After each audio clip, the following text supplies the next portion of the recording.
It is 3 a.m. The house is silent, but your mind is racing. You are staring at the harsh light of your phone, watching a portfolio balance drop, wondering if you have made a massive, unfixable mistake. Modern society frames personal finance as a branch of physics or chemistry. We are taught to view money as a hard science, a world of rigid spreadsheets, infallible algorithms, and raw IQ. This creates a confusing contradiction.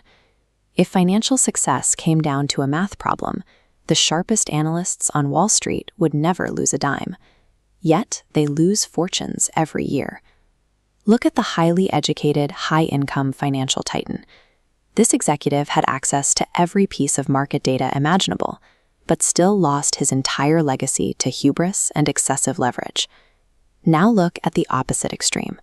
A janitor who spent decades sweeping floors. Without a single finance degree, he quietly amassed a multi-million-dollar fortune simply by waiting. The math seems to break here.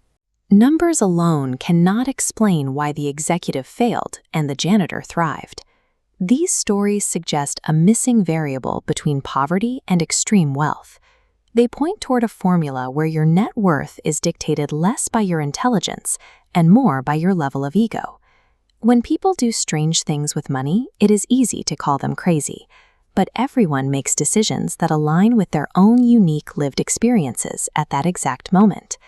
A person who lived through the 1930s Great Depression carries the trauma of watching banks collapse. To them, the sudden, terrifying loss of savings is a primary reality, making their extreme risk aversion perfectly logical. Someone born into the 1950s economic boom saw a different world. They were anchored by a period of stability and unprecedented growth, viewing the stock market as a reliable engine for prosperity. An individual's experience represents a microscopic sliver of global history. Yet that sliver dictates roughly 80% of how they think the financial world works. This psychological framing extends to how we perceive success. We see a $100,000 sports car and assume wealth. But that is rich, a high current income spent on visible luxury to signal status to others. Wealth is the money you do not see. It is the unspent savings, the hidden investment accounts, and the choice to avoid the luxury car in the first place. Social comparison makes this difficult. It creates a treadmill where the goalposts of success move further away every time you hit a milestone. Building a high savings rate requires you to prioritize humility over the desire to impress strangers. If you manage your money like a cold, calculating machine, you will likely fail.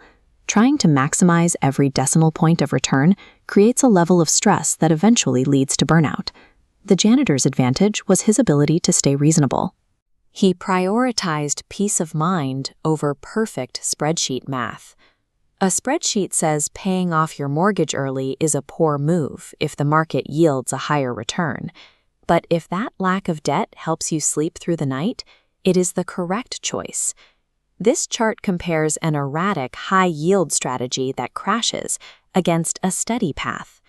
Reasonable choices help you survive dips without panicking, allowing compounding to build. Real gains appear on the far right. Unbroken time does the heavy lifting without complex strategies. Successful investing relies on your ability to consistently avoid screwing up for decades. This changes the meaning of that 3 a.m. anxiety. When the market dives, the fear you feel is a natural response to uncertainty. Market volatility is not a fine for doing something wrong.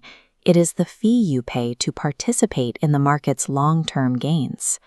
Accepting this emotional price upfront allows you to remain unbreakable when the economy inevitably drops. The goal of building wealth is not to hit a specific net worth or to purchase a status symbol. Money serves a much deeper purpose, providing the freedom to wake up every morning and have total control over your own time. Every dollar you choose not to spend today buys a piece of your future independence. You do not need a finance degree to succeed. In the long run, your financial outcomes depend entirely on outsmarting your own behavior.